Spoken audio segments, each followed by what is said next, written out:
अस्सलाम वालेकुम dear students, welcome to the business mathematics. Student, functions के टॉपिक को हमने कैरी किया हुआ है।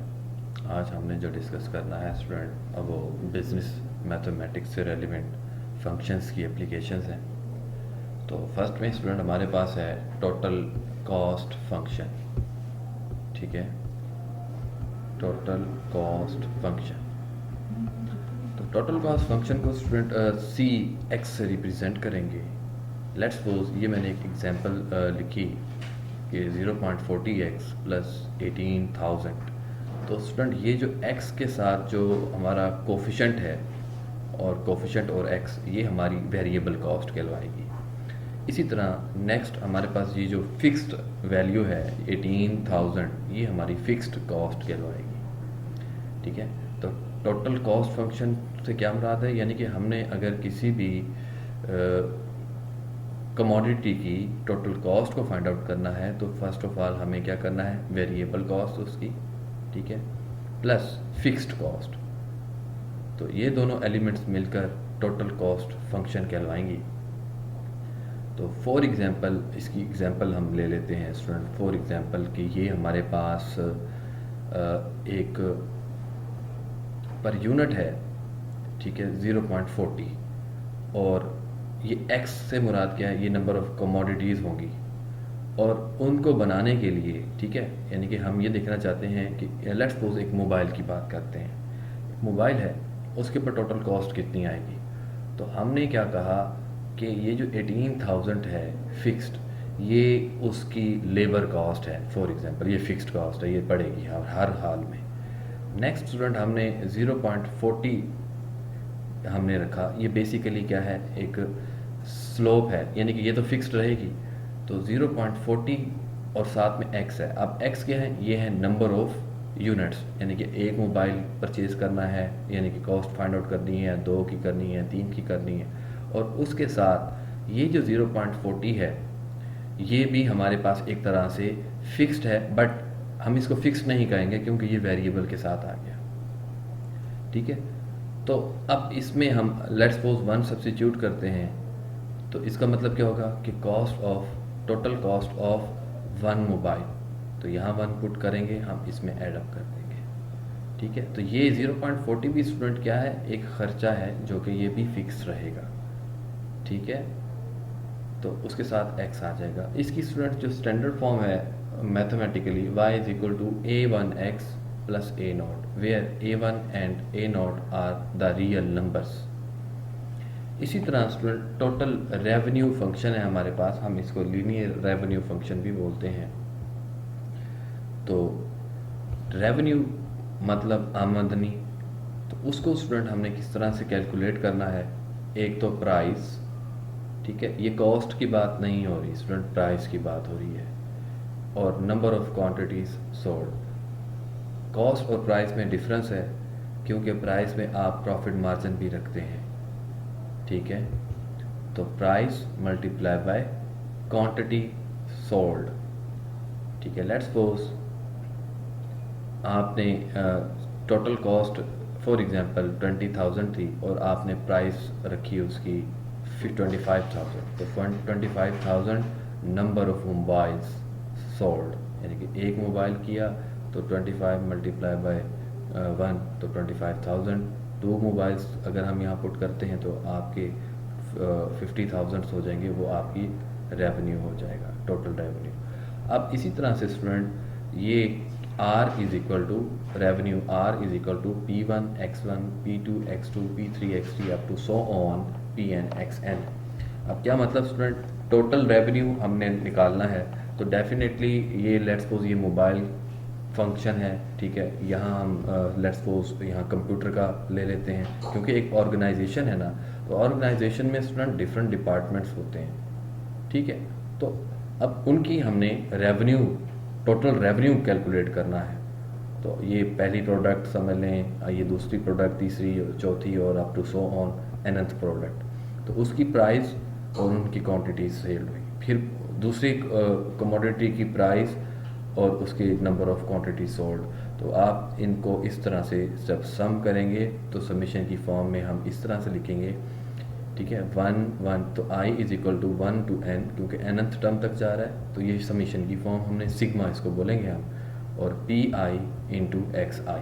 ठीक है, आप यहाँ 1 करें, फिर समीशन प्लस का साइन, फिर आप n को i को 2 पुट करेंगे तो ये p2 x2 बन जाएगा। इसी तरह से फिर आप समीशन लगाकर उसके बाद i को 3 पुट करेंगे तो ये p3 x3 और अप टू सो ऑन, कहाँ तक हम लेके जा सकते हैं, nth टर्म्स तक, यानी कि nth प्रोडक्ट्स तक। ठीक हो गया स्टूडेंट, बात क्लियर है। टोटल रेवेन्यू हमारे पास फंक्शन किस तरह से कैलकुलेट होगा। लेट्स सपोज अगर आपके पास प्राइस गिवन है, ठीक है, 2 क्वांटिटीज़ हैं और 2 ही उसकी प्राइसेस गिवन है और हमने टोटल रेवेन्यू निकालना है, तो आप पहली क्वांटिटी की पहली प्राइस से मल्टीप्लाई करेंगे, दूसरी क्वांटिटी, ठीक है, नंबर ऑफ क्वांटिटीज़ को उसी रेट पर जो उसकी जो प्राइस है उस पर मल्टीप्लाई करते हुए आपने सम कर देना है। इसी तरह से अगर आपके पास 3 क्वांटिटीज़ हैं और 3 प्राइजेस गिवन है तो आपने उसको इस फॉर्म में लिखना है। ठीक हो गया। आगे है student linear profit function. Profit, ठीक है, तो प्रॉफिट आप किस तरह से निकालेंगे, total revenue minus total cost, तो तभी आपके पास क्या निकलेगा, क्योंकि इस रेवेन्यू में स्टूडेंट हमारे पास कॉस्ट भी इंक्लूड होती है। जैसे हमने ऊपर एग्जांपल में कहा कि वहाँ कॉस्ट 20,000 थी और आपकी जो प्राइस है वो 25,000 है, तो डिफरेंस तो डेफिनेटली है क्योंकि इसमें कॉस्ट भी इंक्लूड है। तो हमने क्या बात की स्टूडेंट कि अगर हम रेवेन्यू के फंक्शन को लेस कर दें कॉस्ट फंक्शन से तो हमें प्रॉफिट फंक्शन मिल जाएगा। अब इसी पर एग्जांपल्स हैं स्टूडेंट, देखते हैं। A firm sells a single product for $65 per unit।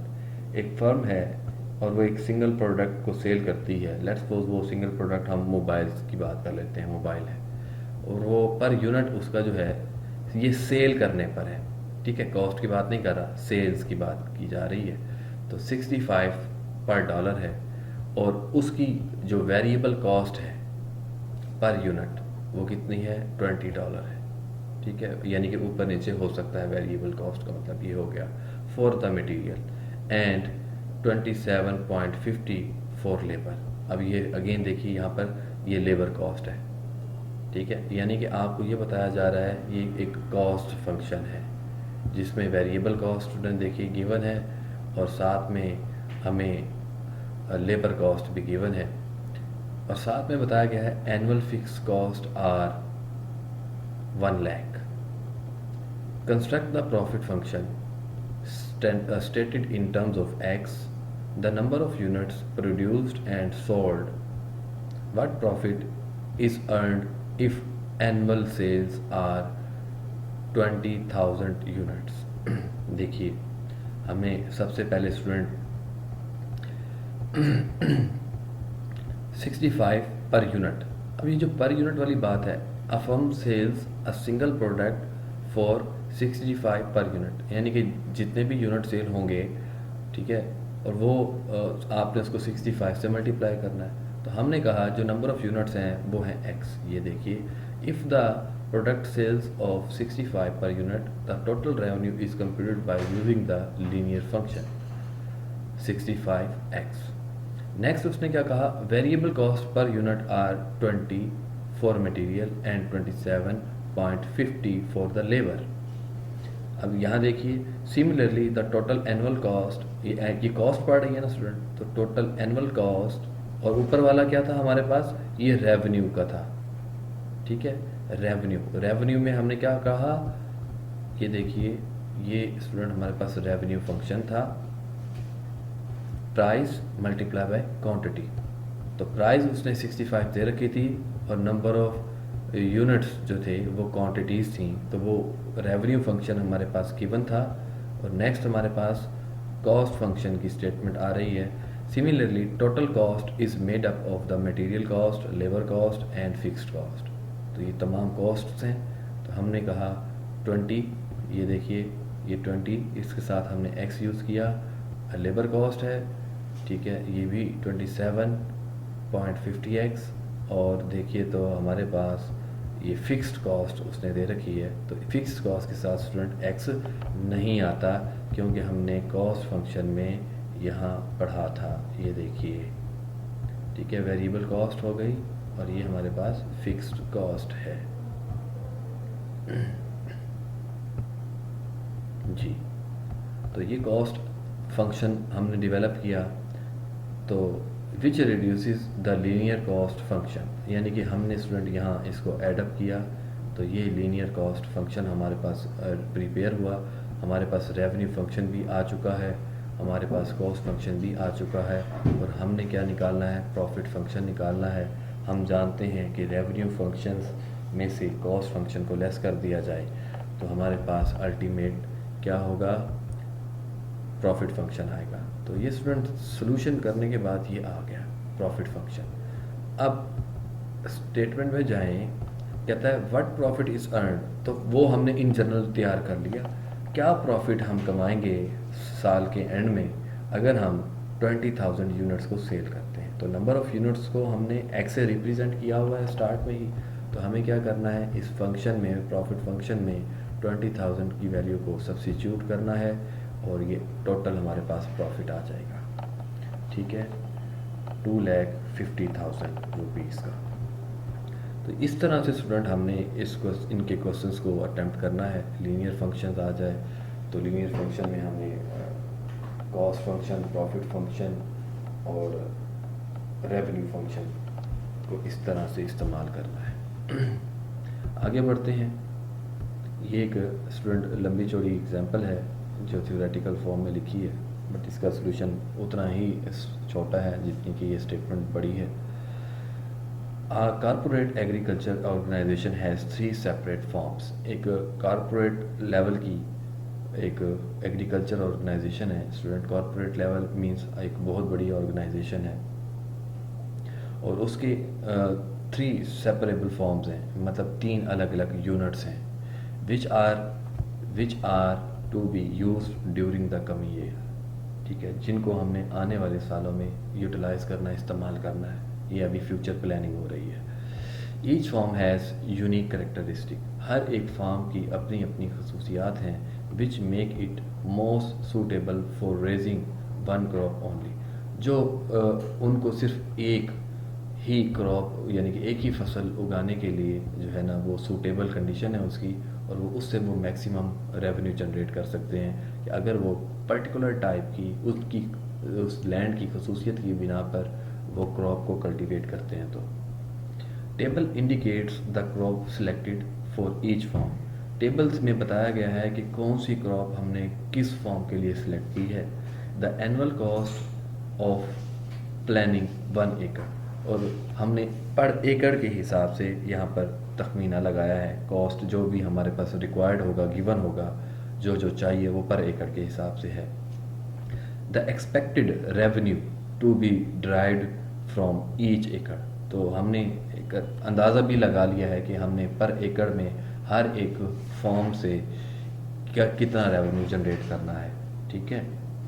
And the fixed cost associated with operating each form, और फिक्स्ड कॉस्ट भी हमने सबकी अलग अलग दे दी है, क्योंकि मेंटेनेंस की ज़रूरत भी हमें पड़ेगी उसको बनाने के लिए, लेबर्स हैं, कंस्ट्रक्शन में भी हो सकती है, तो जो भी है तो वो हमने एक फ़िक्स्ड कॉस्ट रख दी है उसके लिए। हो सकता है उनकी फ़िक्स्ड कॉस्ट में हम उनकी लेबर कॉस्ट में को ले आएँ। तो in addition to the fixed cost में एडिशन करते हुए associated with operating each farm there are annual fixed cost of 75,000, यानी कि अब फिक्स्ड कॉस्ट में ही आप एक्स्ट्रा आप इसमें ले लें कि इनको सालाना ईयरली एक और फिक्स्ड कॉस्ट बता दी गई है जो कि 75,000 है, जो कि हर एक के पास जाएगी 75,000। वैसे ये जो फिक्स्ड कॉस्ट ऊपर बताई गई है वो हर एक फॉर्म के लिए अलग अलग है, ठीक है। और साथ में क्या कहा है, in addition to the fixed cost associated with operating each farm there are annual fixed cost of $75,000 for the corporation as a whole, यानी कि मुकम्मल के लिए हमने अब 75,000 रख दी हैं, कंप्लीट के लिए भी रखे हैं फिक्स कॉस्ट, ठीक है। तो डिटरमाइन द प्रॉफिट फंक्शन, हमने प्रॉफिट फंक्शन को देखना है और प्रॉफिट फंक्शन को जो है वो for the three forms operation if, ये स्टूडेंट एक्स जे मैंने लिखा है, आप इसको सी जे लिख लीजिए, ठीक है, ये एक्स की जगह सी। सी जे स्टैंड्स फॉर, हमारे पास होगा profit function for the three forms operating if x J the number of acres planted at the form, ठीक है। और उसके बाद स्टूडेंट आर जे है, आर स्टैंड्स फॉर रेवेन्यू पर एकड़, और हमने इसी तरह से ये स्टूडेंट सी जे यहाँ है कॉस्ट का, ठीक है, कॉस्ट फंक्शन का यहाँ आ गया सी जे आर जे। इसको स्टूडेंट आप प्रॉफिट की बात कर रहे हैं या आप पी जे लिख सकते हैं इसको, ठीक है। तो ये हम टेबल पे देखते हैं स्टूडेंट, तो टेबल के अकॉर्डिंग ही हम इसको नेमिंग रख देंगे, ठीक है, तो इससे कोई घबराने वाली बात नहीं है। तो आर स्टैंड्स फॉर स्टूडेंट, उसने कहा रेवेन्यू है, और फिक्स कॉस्ट से मुराद क्या होगा, एफ जे है, जो कि रिक्वायर्ड टेबल में है पढ़ा, जो गिवन टेबल है वो है, उसमें मौजूद है। और सी जे से मुराद क्या है, कॉस्ट पर एकड़ होगा। तो ये देखिए स्टूडेंट, ये टेबल है हमारे पास, ये फॉर्म 1 है, और फॉर्म 1 में जो क्रॉप कल्टीवेट करने के लिए है वो सोयाबीन्स है। पर एकड़ के हिसाब से जो कॉस्ट इस पर आ रही है वो $900 की है, और इससे रेवेन्यू का जो तखमीना लगाया गया है, आइडिया लगाया गया है, वो 1300 का है, और इसके लिए फ़िक्स कॉस्ट उसने मुख्तस कर रखी है, ठीक है, 1,50,000 की। और याद रहे इन सब के ऊपर, इन सब को कुल मिलाकर भी एक फ़िक्स कॉस्ट उसने बताई है $75,000 की। तो सेकंड फॉर्म में कौन है, उसमें कॉस्ट जो पर एकड़ लगाई गई है वो $1,100 की है। रेवेन्यू से जो जनरेट होगा वो 1,650 का, और इस पर जो फिक्स कॉस्ट लगा दी गई है वो है 1,75,000। And the third form potatoes यहाँ पर कल्टीवेट होने हैं, और जो पर एकड़ कॉस्ट है वो $750 पर है, और इससे रेवेन्यू जो जनरेट होएगा वो एक आइडिया है, यानी कि रेवेन्यू, क्योंकि एक वेरिएबल कॉस्ट होती है ये 1200, और इस पर जो फिक्स्ड कॉस्ट है वो स्टूडेंट 1,25,000 की है। तो हमें करना क्या है एक्चुअली में, प्रॉफिट फंक्शन को निकालना है, डिटरमाइन द प्रॉफिट फंक्शन। अब स्टूडेंट देखिए, total revenue comes from the sale, यानी कि हमें पता है कि प्रॉफिट फंक्शन जो है वो रेवेन्यू फंक्शन माइनस जो है वो कॉस्ट फंक्शन होगा। तो रेवेन्यू फंक्शन देखिए कहाँ है, ये देखिए 1 2 3 एंड 4th कॉलम पर। तो हमने आर से रिप्रेजेंट किया, और यहाँ पर 1 2 3 वर्टिकल साइड पर देखिए, तो हमने कहा x1 x2 एंड x3 हैं। और रेवेन्यू फंक्शन कैसे जनरेट होगा, ठीक है, R1 x1 R2 x2 R3 x3। तो ये देखिए स्टूडेंट, ये हमने रेवेन्यू इसका लिखा, और साथ में हमने x1 लिखा, ये नंबर ऑफ यूनिट्स हैं, ये जितने भी हमसे मांगे जाएंगे इन फ्यूचर तो हम इसमें यूज़ करेंगे। सिमिलरली R2 की वैल्यू सब्स्टिट्यूट की, R3 की सब्स्टिट्यूट की। तो ये स्टूडेंट हमारे पास क्या है, टोटल जो रेवेन्यू फंक्शन है वो आ चुका। अब कॉस्ट फंक्शन पर जाएंगे स्टूडेंट। कॉस्ट फंक्शन में देखिए, ये कॉस्ट है और ये प्लस फिक्स्ड कॉस्ट है, ठीक है, और इन दोनों के ऊपर ओवरऑल 75,000 की मज़ीद फिक्स्ड कॉस्ट भी दे रखी है, ठीक है। कॉलम 3 और कॉलम 5 की बात कर रहा हूँ। तो देखिए cost function C1 X1 plus F1, यानी कि फिक्स कॉस्ट, ठीक है, जो हमने ऊपर स्टार्ट में ही देखा था कि हमारे पास एक वेरिएबल कॉस्ट होगी और दूसरी हमारी फिक्स कॉस्ट होगी। तो ये वेरिएबल कॉस्ट और उस पर फिक्स कॉस्ट, तो C2 X2 F2 C3 X3 plus F3 and plus annual fixed cost जो कि 75,000 दे रखी है। तो स्टूडेंट वैल्यूज़ को पुट करेंगे। C1 900 हमारे पास गिवन है, देखिए ये 900 X1 1100 X2, ठीक है, 900 X1 प्लस 1,50,000, ठीक है। इसी तरह से नेक्स्ट स्टार्ट करेंगे 1100 X2 प्लस 1,75,000, ये रहा स्टूडेंट, और प्लस C3 हमारे पास 750 है X3, और प्लस इसके ऊपर फिक्स कॉस्ट और इन सब पर ओवरऑल जो फिक्स कॉस्ट है वो हमें 75,000 यहाँ पर दे रखी है। स्टूडेंट यहाँ मेंशन आपको मे बी ना हो रही हो तो आपने स्टूडेंट क्या करना है, टोटल ऐड कर लेना है, ठीक है। तो हम इसको सिंप्लीफाई करेंगे। सिंप्लीफाई करने के बाद स्टूडेंट ये हमारे पास कॉस्ट फंक्शन आ चुका है। हमने निकालना है प्रॉफिट फंक्शन। तो प्रॉफिट फंक्शन निकालने के लिए revenue function minus cost function किया। तो ये स्टूडेंट रेवेन्यू फंक्शन था माइनस कॉस्ट फंक्शन किया। तो ये देखिए लेस करने के बाद ये हमारे पास प्रॉफिट फंक्शन आ चुका है। अब ये एक जनरल हमारे पास फंक्शन आ चुका।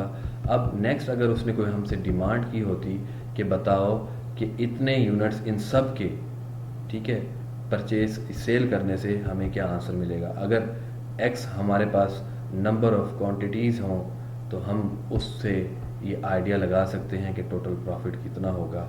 अगर वो कहे कि क्रॉप 1 के यूनिट्स जो हैं, ये x1 हमने सोयाबीन को दिया, तो अगर वो कहे कि x1 यानी कि सोयाबीन के जो यूनिट्स हैं वो ये पर एकड़ के हिसाब से हैं, अगर 2 एकड़ हो जाएं या 3 एकड़ हो जाएं तो हमने यहाँ पर वेरिएबल x1 की जगह पर 2 पुट करना है, x3 की जगह पर स्टूडेंट इसी तरह x1, x2 और x3 की कंडीशंस वो दे दे, यानी कि क्रॉप्स की कंडीशंस वो दे दे, तो हमने इसमें जस्ट सब्स्टिट्यूट करना है और हमें अल्टीमेट क्या मिलेगा, टोटल प्रॉफिट मिलेगा, ठीक है। तो ये स्टूडेंट फंक्शंस थे और उन फंक्शन की बेस पर बिजनेस मैथमेटिक्स के टाइप के जो क्वेश्चंस हैं मैंने वो हाईलाइट करने की कोशिश की है। क्वेश्चन निहायत आसान है, आपको इन फंक्शंस का पता हो, ठीक है, आपको मालूम हो कि profit function revenue minus cost function होगा, कॉस्ट फंक्शन क्या है, रेवेन्यू फंक्शन क्या है, तो आप इसको बड़े आसानी से सॉल्व कर लेंगे। और जो भी लास्ट में वो कंडीशन दे और लास्ट पर आकर ही आपने उस कंडीशन को उसमें पुट कर देना है, सब्स्टिट्यूट कर देना है और हमने फिर इस तरह से उसके आंसर निकाल लेने हैं, ठीक है क्या स्टूडेंट। तो ये स्टूडेंट हमारा लेक्चर था फंक्शंस के ऊपर, जिसमें लीनियर फंक्शंस बेसिकली हमने पढ़े, जो लीनियर फंक्शंस की ही टाइप्स हैं। नेक्स्ट स्टूडेंट एक छोटी सी असाइनमेंट है आप लोगों के लिए। क्वाड्रेटिक फंक्शन है स्टूडेंट और इसी तरह से एक्सपोनेंशियल और लॉगरिथमेटिक फंक्शंस हैं। तो आपने जो है ना इस पे सर्च करना है कि बिजनेस मैथमेटिक्स में क्वाड्रेटिक फंक्शन की एप्लीकेशन क्या है, इसी तरह से एक्सपोनेंशियल फंक्शन की एप्लीकेशन क्या है और लॉगरिथमेटिक फंक्शन की एप्लीकेशन क्या है। तो किस तरह के असल में जो क्वेश्चंस हैं वो आएँ और हमने इनका यूज़ करते हुए उस बिजनेस मैथमेटिक्स के क्वेश्चंस को सॉल्व करना है। तो इजाज़त दीजिए स्टूडेंट, अगर आपको मज़ीद कोई क्वेरी है, कोई इशू है तो आप उससे रब्ता कर सकते हैं। आप लोगों को मालूम है कि किस तरह से आपने कांटेक्ट करना है। तो आज बिजनेस मैथमेटिक्स का ये लास्ट लेक्चर था और ये हमारी आउटलाइन अल्हम्दुलिल्लाह कंप्लीट हुई। जैसे भी हुई स्टूडेंट कोशिश तो पूरी की कि आपको ज़्यादा से ज़्यादा पढ़ाया जा सके, जितनी मुझसे हो सकता था, बिकॉज़ ऑनलाइन स्टडी है, आप भी जानते हैं कि एक हमारे लिए चैलेंजिंग ये था सब। तो फिर भी अगर आपको कोई किसी भी लेक्चर में कोई इशू है तो आप कांटेक्ट कर सकते हैं। इजाज़त दीजिए स्टूडेंट, अल्लाह हाफिज़।